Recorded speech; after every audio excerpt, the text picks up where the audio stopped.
Welcome to Ruby University, Constructability for Erectors. Glad you're all here. No, I didn't bring it up. That's all right. Anyway, the Constructability programs we've been given have been based on the Constructability Design Guide, number 23. It was written for designers, but within reading that, there's lots of information that erectors can apply to how they deliver projects, how they review projects, how they look at projects, how they work with fabricators, how they can work earlier in the project with designers, how they can help CMs make decisions, how they can help deliver a better project for owners. My name is Jay Ruby, President, CEO of Ruby & Associates Structural Engineers. My degree is from Penn State, architectural structural degree, and I've been working in the building design and construction industry for over 20 years. Some of the things that we're going to get into today, and Jeff will get into deeper, are some of the drivers that are really driving us in our industry and driving how we deliver jobs, but are affecting how we work every day. And constructability can help you answer a lot of these questions, can help you wade through the waters and figure out a better way to deliver a project. But today's existing building culture, everybody wants more for less. They want to press you for time. They want you to get it there faster. They want you to put it up faster. They want you to get on the site quicker. They want you to get off the site quicker. How can you deal with all these pressures of delivering your project, and how can you still control what you have to do and how you have to do it? Today's building codes, they're ever evolving. The drivers of yesterday, where it was life safety and code safety, those are still in there, but there's other things coming in. There's sustainability, there's LEED, there's green. All those kind of other elements are getting into the design codes. Those are things that we have to deal with during the design phase, which then affects fabrication, affects erection. Project delivery. Are you working in a design builds project? Are you working in a traditional design bid build? How can you affect how you do something? How can you affect what a design does to you and makes you do as an erector? How can you get in there and get in earlier, regardless of the design delivery? Hopefully in a design build status, you're brought in a lot earlier than in a design bid build. But the reality of the day, so many design build jobs are delivered exactly like a design bid build. The CM and a designer team up. The CM drives it. They get a set of drawings and they issue them out there and they say, "Give us a bid." Well, it's not any different than design bid build. It's just now you're giving a bid to a CM who's driving the bus as opposed to working for directly for an owner. But then you get into technology. There's 3D modeling going on. How does that help you? How does it work with what you model? How can you use that model to help you deliver better, smarter? There's always costs associated with, what's your access on the site? What size crane are you using? Is the crane limited or size because of your reach requirements? Can you get up to where you need to make picks? How does those costs, and how can you communicate them to the people who need to make decisions regarding those costs? And then again, back to schedule of, hey, everything needs to be done yesterday. We need to figure out how you can fit in this little sliver of time on our project, because we need you to get on the site and get off the site because we got a whole bunch of other stuff to do. And looking at the constructive influence curve, if you've been to these programs, you've seen this before. But early on in the project, in concept and feasibility, figuring things out, figuring out how to build your building, figure out equipment and the hours in the field. When you're involved in being in the job, you can help design decisions or site decisions or other trade decisions be made that help you be more efficient, that help the whole process of the project. And when those decisions are made early, the cost associated, if you're saving money, that's great, but then any additional costs or any adjunct costs, those are minimized. But as the job goes on and you get down into procurement and construction and there's a better way to do something, a lot of times that's limited because, as we know, longer job goes, changes, costs go up. And the longer that decision is delayed to be changed or be modified or be done differently, there's more and more costs associated with that. And then kind of looking at the whole steel delivery process, where you get into material, shop labor, erection labor, and other costs. Over the years, as a percentage of total cost, material costs have come down at a pretty, and settled into the 25 to 30% range. But the shop and erection labor, those numbers have been going up, and that really becomes the meat of delivering steel, are your shop labor and your erection labor. So how can you manage those? How can you think of a better way, a smarter way that kind of works that labor to your advantage and to the project's advantage, ultimately to the owner's advantage in delivering a project? With that introduction, I'd like to introduce you to Jeff Gasparat, engineer in our office for over 13 years. He is a Bachelor of Science in Civil Structural from Michigan Technological University. He has been involved in a lot of erection engineering type work, site logistics, lift staging, lift devices, stability analysis, and overall erection procedures, working on Conseco Fieldhouse, Detroit Metro Airport, Minneapolis Convention Center, and most recently the Kansas City Performing Arts Center. Jeff will continue the presentation.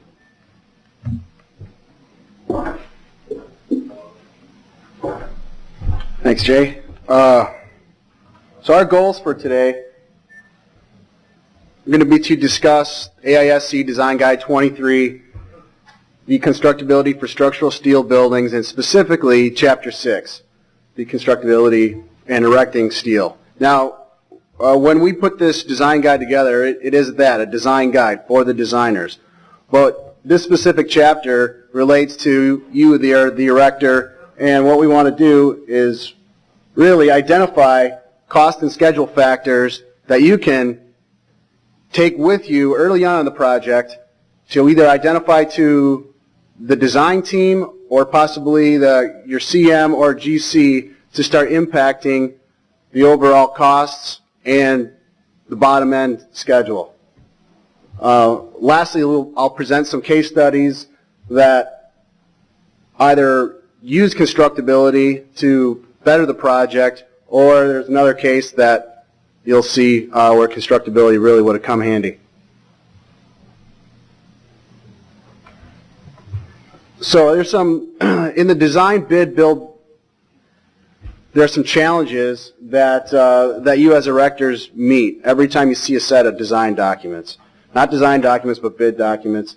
You have the initial quality of the drawings, what's there, what are you looking at, identifying the owner's and the designer's intent on those drawings, what's shown. Do you have a general feel for, is this building too lean, is it too heavy? You've been there, you've built these structures in the past, so you get a real good feel right off the get-go of what you're looking at. You know, looking at the specifications and general notes. Do they agree with each other? Which one governs? And then, when you get into the meat of the drawings, the details and connections, what's there? Can you actually build what's shown? Does that connection make sense? Is there another idea that will better the project and overall your profitability? So now, in our design bid build or design bid hope environment that we live in today, let's say you are awarded the job. You are up against 16 other erectors on 12 different fabricators, and now you have this job. So generally that tells me that you're the low bidder. You know, did your competition know something that you didn't know? You know, there's the unfortunate thing with design bid build is there is no reward for quality erectors.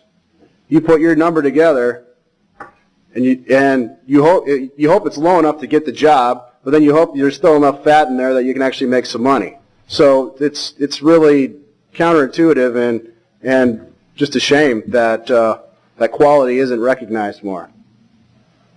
So now we look at addendums and revisions. Now you have the job, bid sets out, we're moving into mill order and whatnot. Are you an informed contractor? Is that GC or is that CM keeping you in the loop? Can you still do the job for the amount of money that you have in there? Is there anything impacting the schedule? Things to definitely keep in mind. And all challenges of this design bid build environment that we seem to be moving out of. Did anybody here today go to the presentation by Fisher and West with the 122 ideas?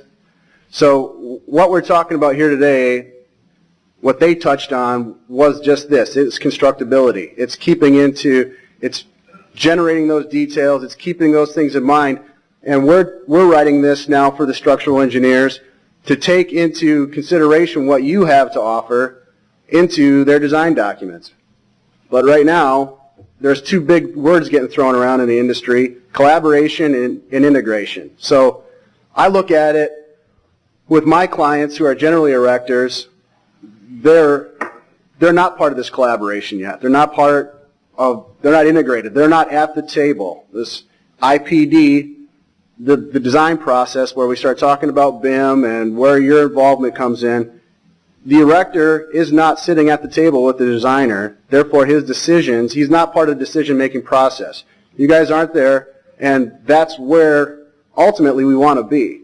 So with today's presentation, what I want to do is just really identify some of those factors that are out there that you can, that even if you are in a design bid build process, you can take it to the fabricator and the GC, get together, present it to everyone, and hopefully you can get with that structural engineer and start making some changes on those design documents that'll better the whole project.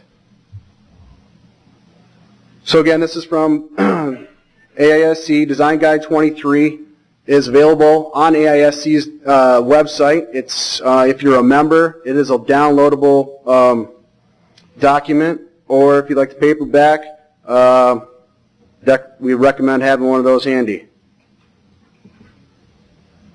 So, Section 6.1 deals with complete and coordinated construction documents. Ideally, in the construction documents, you'd be able to clearly define your scope.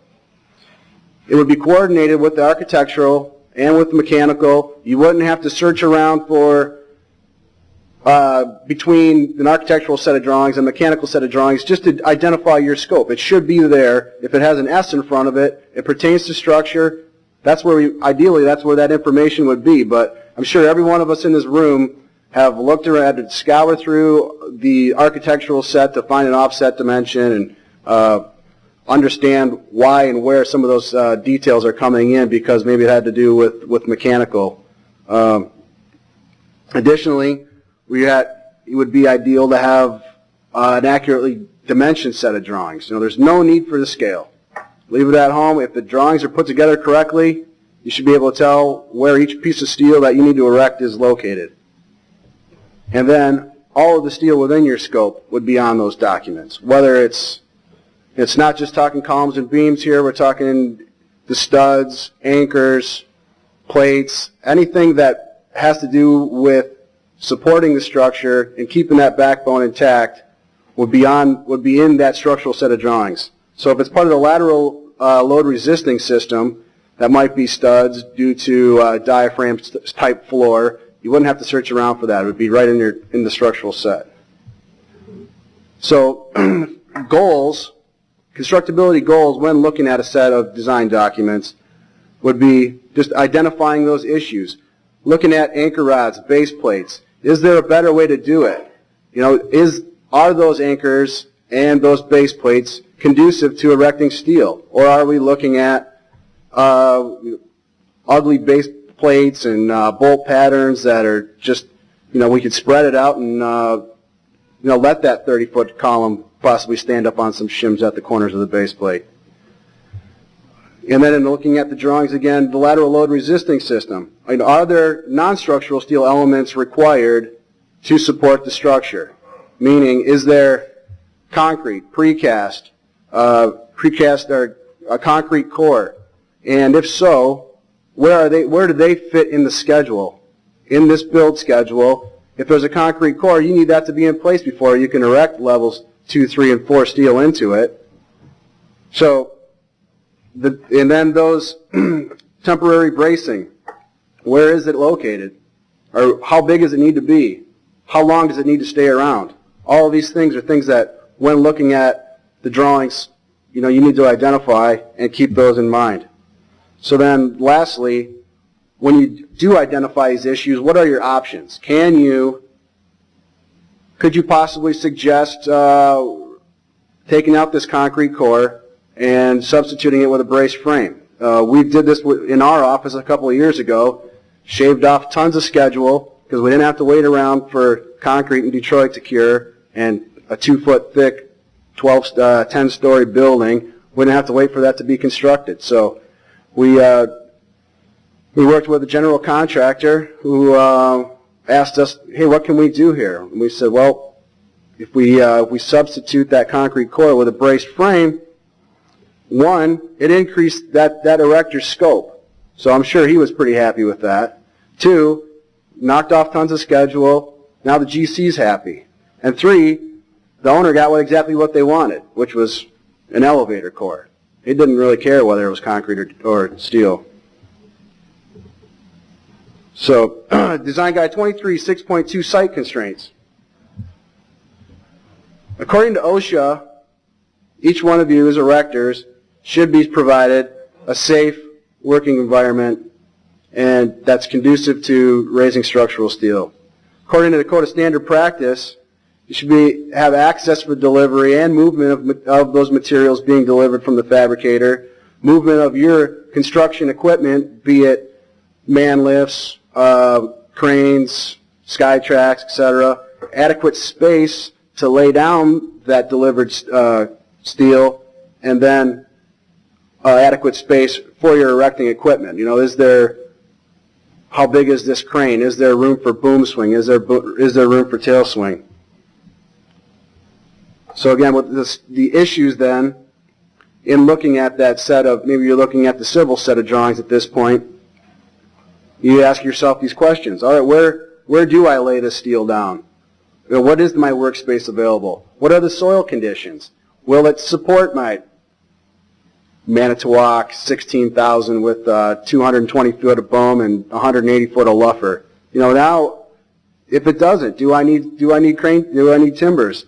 Will the soils be improved at some point in the job? And if so, would moving that forward in the schedule help you to alleviate, just get off of the soils that won't support your cranes and man lifts, and you're saving the job tons of time and tons of money, and it's actually making your life a hell of a lot easier. And then lastly, can the crane be maximized as well as the space around it? .3, the season of construction. Here I'd like to read a little quote from the design guide that I think sums it up pretty well. And I'm sure that I'm preaching to the choir out here as far as, I'm not telling anybody here anything that they don't know. I just really want to identify these factors and maybe just broaden the scope. Ultimately, we want you to take these issues to the forefront as early as possible in the process until that time when you are actually part of this collaborative team and at that table with the designer. So the C's of construction. Construction is a continuous operation performed during all seasons in every climate with tremendous variations in temperature, precipitation, and wind velocities across the country. Seasonal issues can affect constructability and may be beneficial to consider when developing the on-site project plan. This picture here is a job that it's currently being erected. What you see here are the foundations going down. It's in Saskatchewan. I think this picture was probably taken at -40 and 40-mile-an-hour winds. If I was Canadian, I'd be able to tell you what that is in kilometers and Celsius, but it's not going to happen. So, from the season, what kind of constructability issues are you facing? This picture here is from a bridge construction. It's actually an enclosure for welding. So one of our points here, is there field welding required on that job? And if you need to temporarily enclose, do you have it in your bid? How long does it stick around for? How many times do you need to enclose that welder in order to put down those field welds? Is there a favorable weather window that you might be able to just possibly change the change when the construction is taking place. And how about paints? You know, is there the primer on the paints? Or the primer on the steel? Is it weather resistant? Is there a top coat? Who does it? All these things are definitely affected by weather. Section 6.4 covers the sequence of construction. And according to the Code of Standard Practice, Section 7.1, the owner's designated representative for construction, which would be the GC or the CM generally, if they dictate that sequence of construction to you, it must be in the design documents. They must give you the heads up of when that takes place. When it is in there, you can obviously see that it's the build team's not making that decision, therefore it's going to be less efficient. If the build team is developing a sequence, everyone behind you, all the other trades, you know, they're also going to benefit. So ideally, you're driving your own sequencing, but just heads up if it is dictated that you have a sequence driven by the ODRC.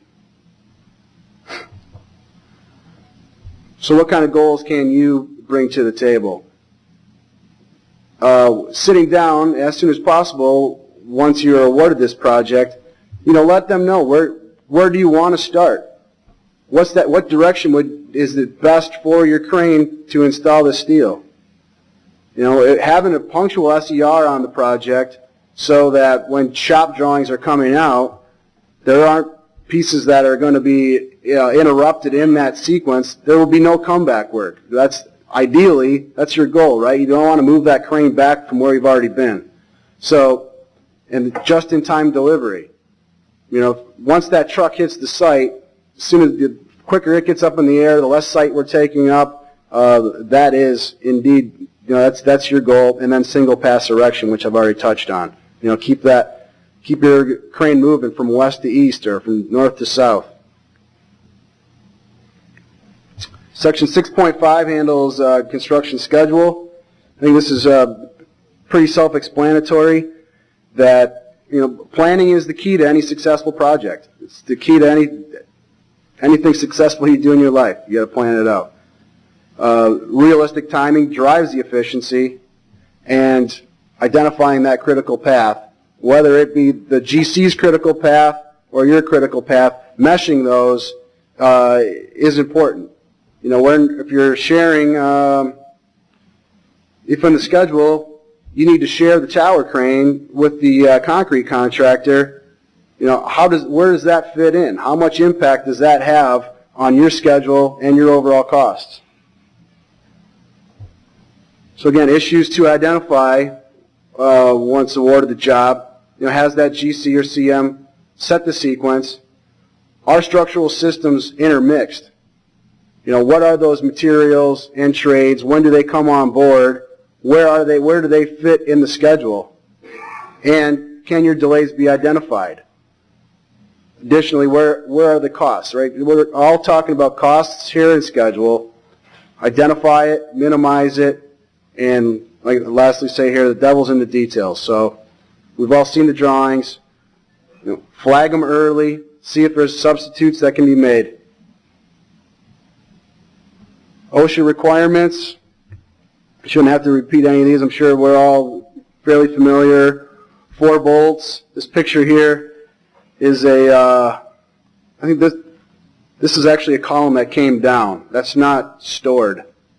Those are, I don't know if you can tell from that distance, but that was a 4-bolt pattern. I think it was 8 inches by 8 inches on a base plate that was about 2 inches thick, maybe 3 feet across, 3 feet long. This is probably a 2-tier column up, just sitting on the leveling nuts and a plate washer. So corners weren't shimmed. It had the 4-bolt anchor there, but hopefully I don't have to remind anyone here that this would be probably wouldn't have had this problem if we put the corners on some shims. And then safety connections. This picture right here should look pretty familiar. We don't want to be stuffing or taking bolts out of one beam that we put up. We need to at least maintain the one. And site conditions are also, according to OSHA, you should be provided a well-drained and well-graded site to work from. And then our favorite as erection engineers, or majority of our market is erection engineering, is that you provide that stability to that structure during the entire construction phase. Constructability issues, really I see this one as lift devices, lift lugs, anything where you're impacting the SER steel, that you get him on board early enough. Another one here might be the perimeter cable. You want to poke a hole just a couple feet above the floor so that you can run your perimeter cable. You start modifying that steel. Just make sure the engineering record's on board early, and once you start introducing welds and holes to their steel, that they're okay with it. Because if not, we can start affecting further down line, right, with the detailing and the delivery, and then erecting and bringing the crane back again. So, with safety, there's just a couple more points here to take a look at early on in the project. Special erection procedures. This is one of in my 13 years now with Ruby, erection procedures is near and dear to my heart. I've had a good time with it in the past, and I generally have a good time with taking a look at other special erection procedures as set forth by structural engineers of record. So per the standard Code of Standard Practice 710.1, the SER shall define the requirements and the concepts for the following: erection sequences, shores, adjusting of those shores, when do you load, when do you unload, when do you remove them, jacking, maintaining elevations. Any of these would fall under that special erection procedure envelope. And as erectors, I think we just want to keep an eye on some of the things that would help us in moving forward with the project. If you have an erection engineer on board when looking at these special erection procedures, it would help that the SER and the erection engineer actually share those building models. What are the loads? Do we have load reversals due to the special erection procedures? It's instead of you wouldn't have to build it twice, and I think that this is a good one that I don't think we generally don't get it. We end up building it ourselves, but if we can get with the SER early enough, maybe our whole industry will go this direction. Additional framing and increased member sizes to facilitate erection loads. And again, you're erecting it, maybe you're setting a truss on a shoring tower, you've got a reversal in a web member. If the SER hadn't identified it because of the amount of dead load that you want to introduce, possibly this is where we start offering suggestions to the SER. Alternate connections, alternate details. It gets a little touchy in here because I think we've touched upon this in the last couple sessions, that SERs they hold their pride and their structure and their designs close to the vest, and when you start commenting on it and suggesting that you've got a better way, it's a little touchy. So we're hoping that the design guide opens their eyes to the knowledge that you all can share with them. What's the next best way to do it? They generally somewhere between the third and the fifth idea is the best. And with SERs out there, they're putting it down once. They've got schedules to meet. They've got architects that are changing their designs as they go with those same time constraints that we all have. Their end date doesn't change either. So hopefully their toes don't get stepped on too hard when we work together here, erectors, fabricators, erection engineers, and start offering up these alternates. Here's a case study of a stadium project that we were involved in. What you're looking at there on the right would be the concourse structure. Pretty traditional stick-built structure, and then a 90-foot cantilevered canopy. This occurred on both sides of the pitch. You've got, like I said, a 90-foot cantilever. I think there were 26 of these 90-foot plate girders to be installed. According to the bid documents, the SER, special erection procedure, said it looked similar to this. Provide temporary support for the girder, which entails preparation of grade to support that shoring tower. Provide stability to that tower, because now you just have this 90-foot plate girder sitting on top of it, and then at the top, control its elevation.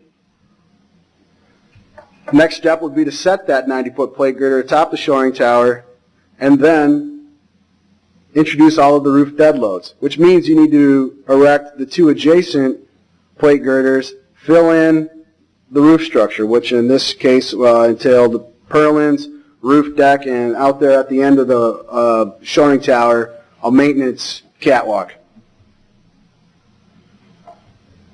Next, you're looking at the tension tie, which is a cable tie from the plate girder back to the concourse structure, and start adjusting the tension in that cable until you unload the shoring tower, then placing all the load either at that top gusset and then down there at the base of the, or the right end of the plate girder, if you will. Lastly, connect an uplift strut, which this detail was a knife plate on the bottom and top sides, and it was fuel welded.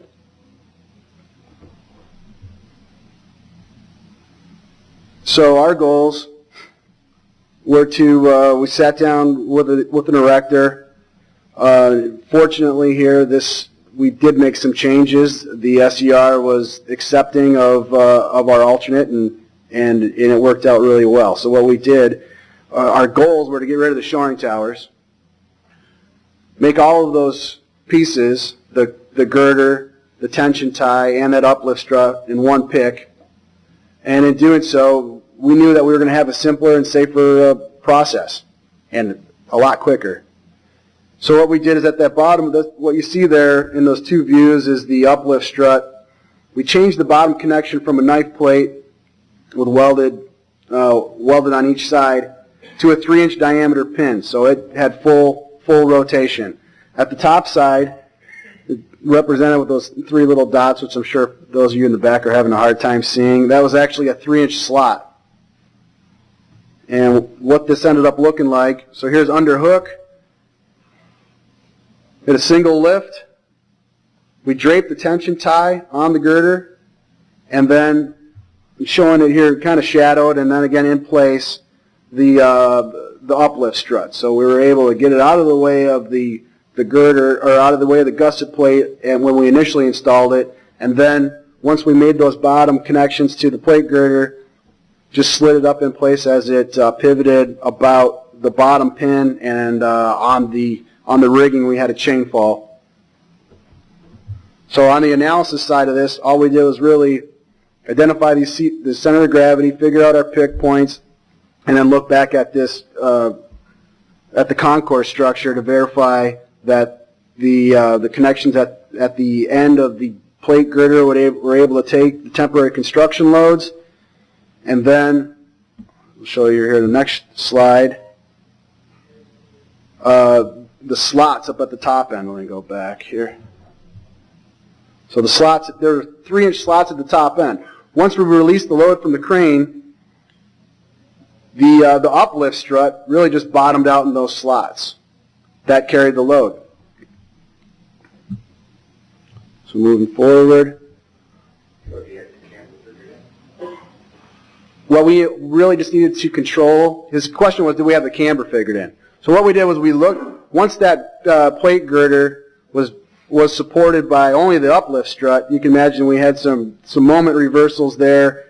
It was dipped down, and we knew it was in the wrong spot. So in this next step is where we bring it back.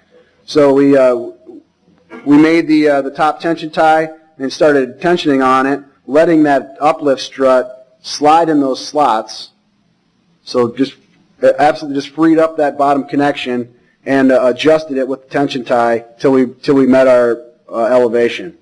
Prior to setting the uplift strut connection home, we loaded all the dead load, brought in the roof steel, brought in the metal deck, hung the catwalk out at the end, and then, knowing exactly where we were, no guessing, tension that tension tie to the right elevation, and then welded that the upper connection of the uplift strut per the design documents, actually.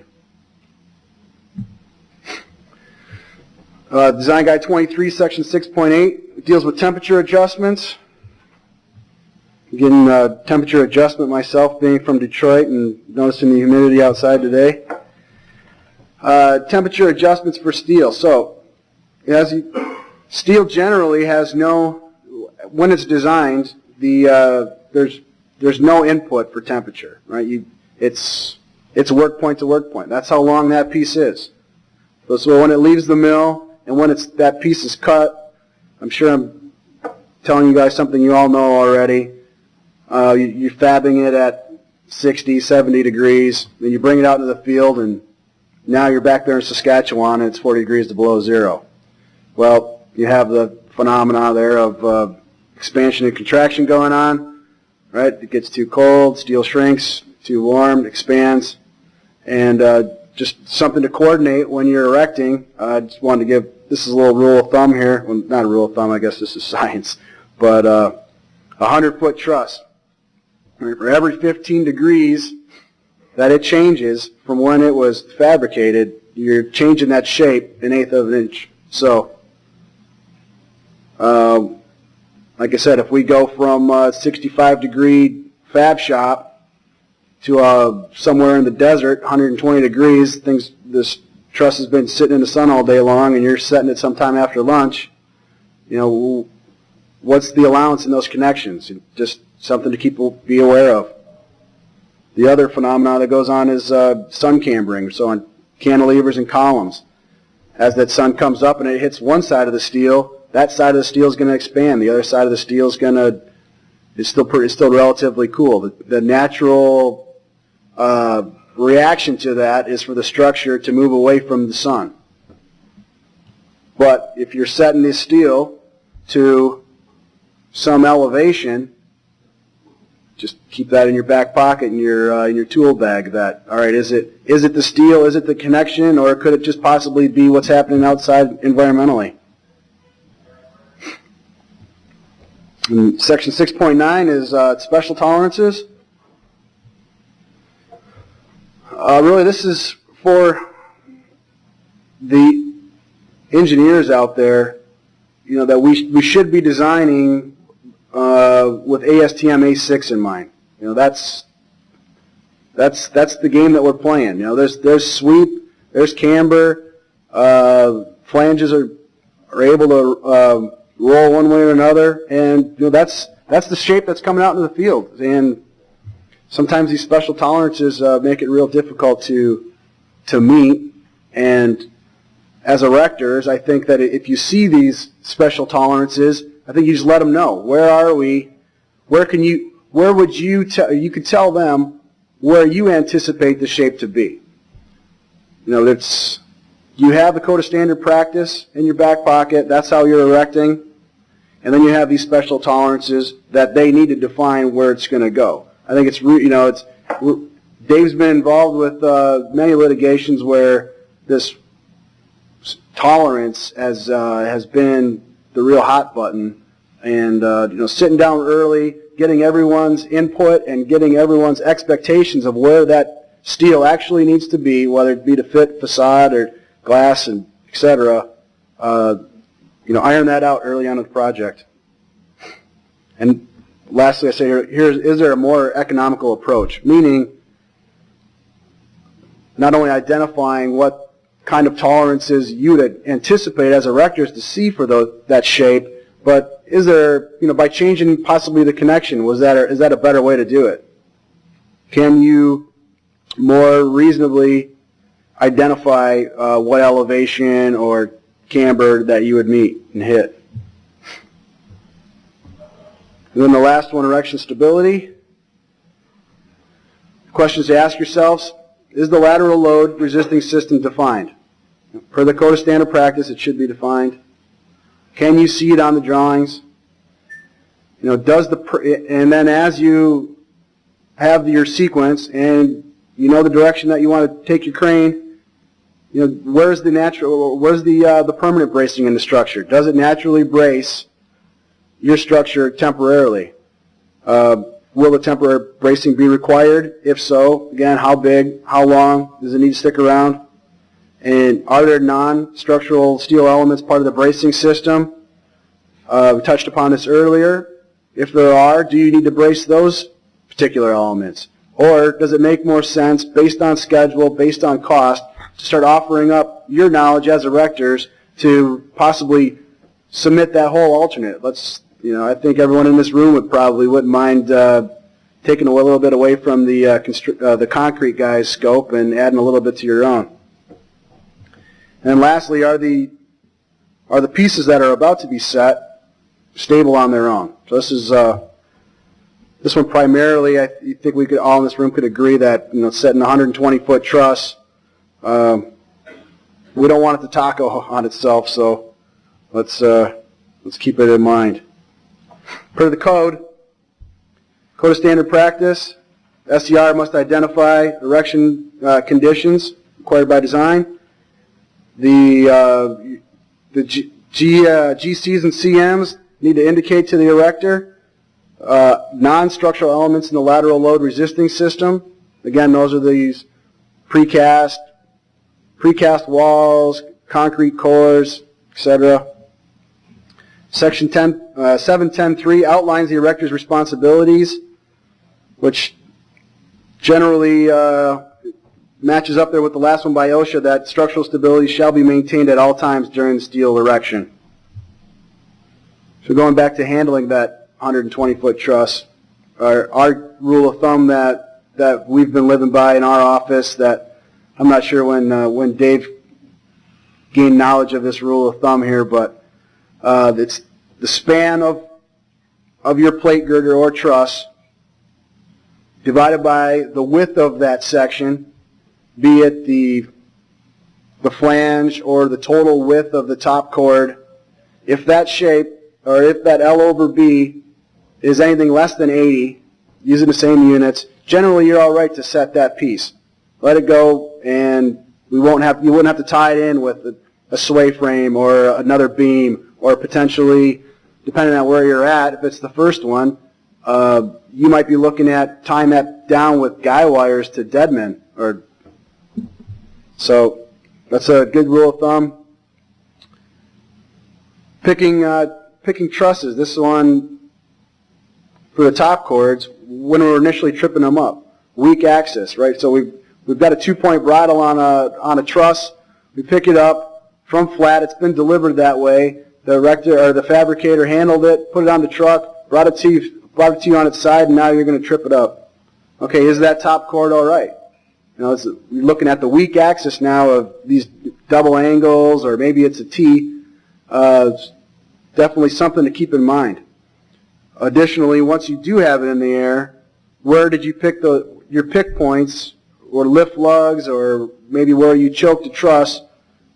Where did you set up those points? Because at the end of your truss, you could be looking at points where right at your lift lug you have your most amount of stress, because you actually have a cantilever from whatever you left hanging off the end from your lift lug out.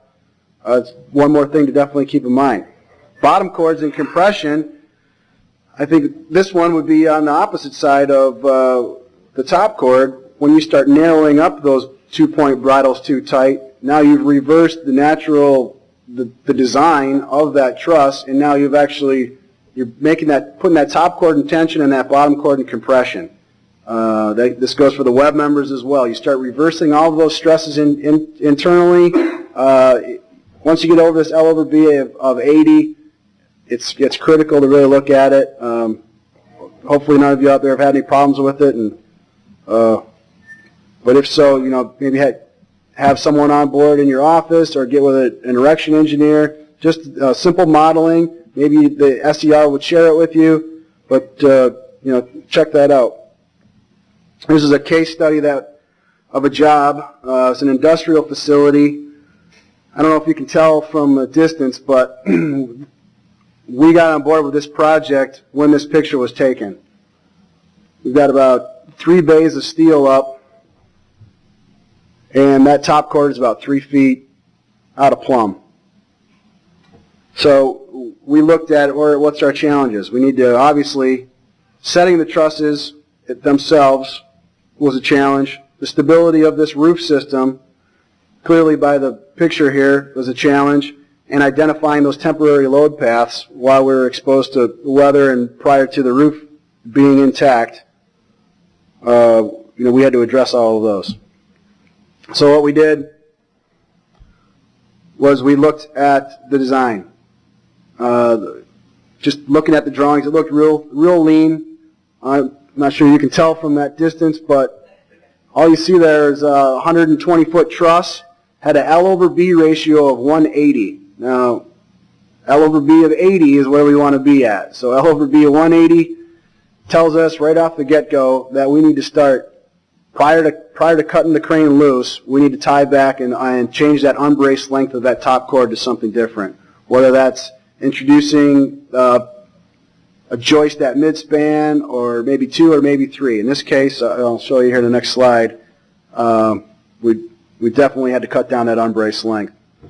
So looking at the design, we've got a cantilevering bottom cord, meaning this roof diaphragm from the joists on up established a diaphragm with the deck, and then that whole system, like your dining room table, cantilevered from off of the columns from the bottom cord on up. There was not a sway frame in this whole system. This particular building was 3/4 of a mile long and 240 feet wide. So there's a similar bay to that further into the page. So there's 1 million square feet under roof. And as you saw, the erector had his hands full with the first 3 bays. So he said, we looked at the trusses. We identified the fact that even to cut it loose, we'd have to set with an auxiliary crane 3 of those joists. Not only that, I mentioned there was no sway frames in it. So in red, we actually provided temporary sway frames in order to erect this building. This is all in cable.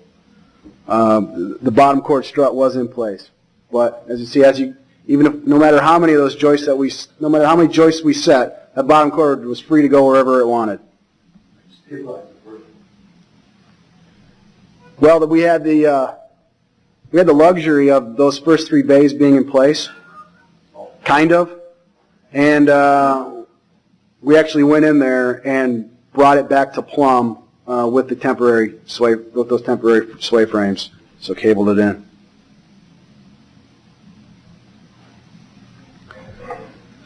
Let me go back here. Besides this roof system, we also had to take a look at, what's our load path.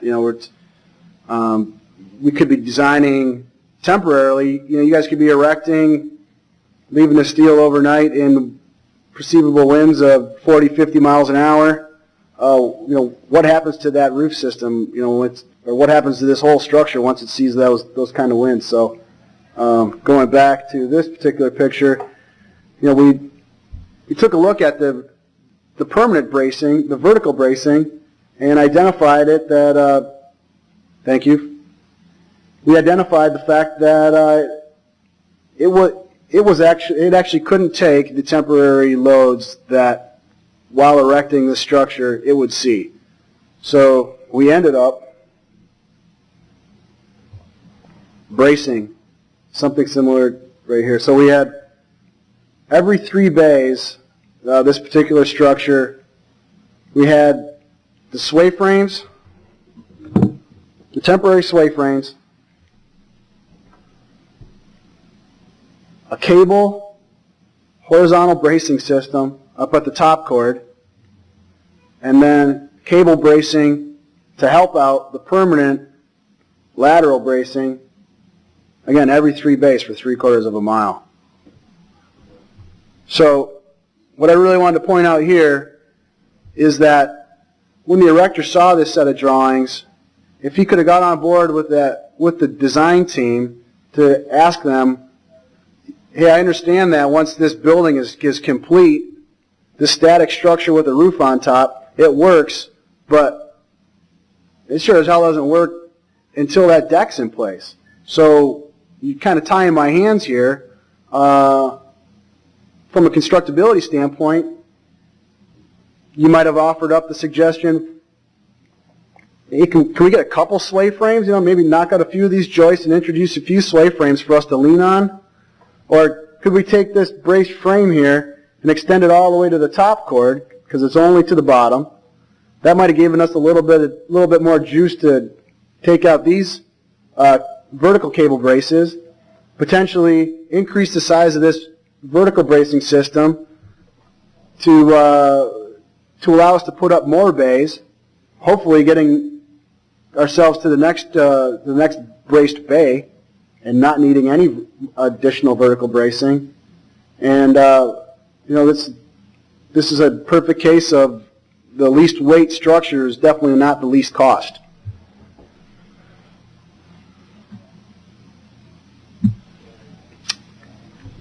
Section 611 deals with the general erection tolerances. Really, the Code of Standard Practice describes it in detail. It was established, so these envelopes of tolerance that erectors are constructing to, it was established just to achieve a safe and serviceable structure, and also maintain a reasonable schedule. Right? We're not building Swiss watches here. Really what it comes down to are those building finish lines. What's the exterior facade, how much give, how much play is there, and by the constructability goals of maybe just setting up a common set of building lines for all the trades to work from vertically, as well as setting up grid lines at each level that we can all work from, I think that will start to it'll pay back in time that we'll start minimizing disputes, which is definitely the goal for our insurance companies, right? So other issues would be to recognize on welded assemblies that you might be conforming to AWS, not necessarily. So AISC, while it is our Bible for erecting, just to be aware that AWS does have its own set of tolerances that you need to conform to. And if you're setting up a mill building, maybe that's AIST, what's 13? 13. So for mill buildings, you're dealing with the overhead cranes, you're setting to even tighter tolerances at that point. So with that, I'd like to pass it over to Jay just to kind of bring this whole circle again, and I thank you all for your attention.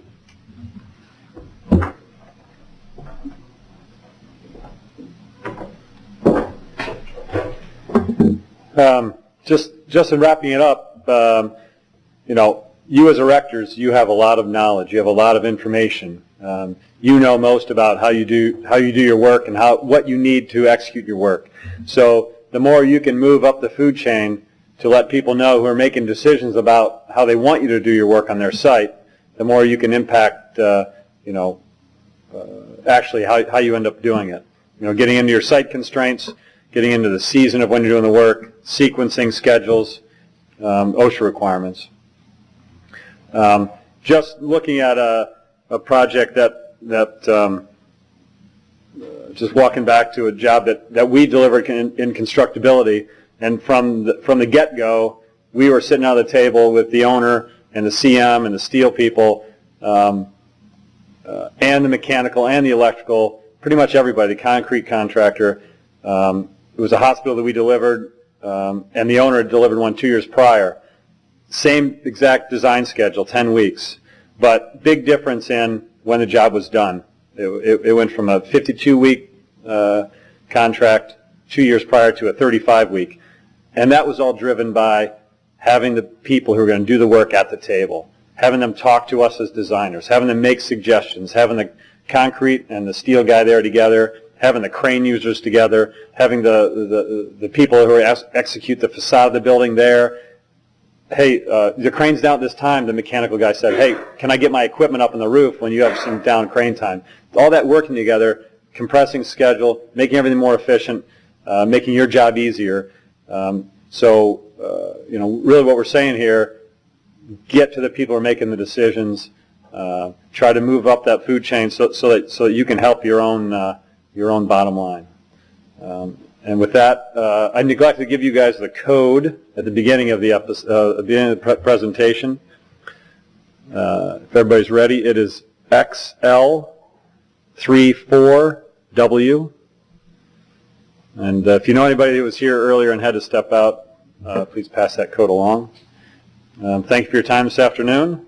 And additionally, we have a website set up, rubyuniversity.com. It's up now. It has articles on there. We'll be uploading all of our presentations, our primer course, our Constructability for Designers, our fabrication course, and this course as well, so that it's a resource for all of you. Any questions? All right. Thank you very much.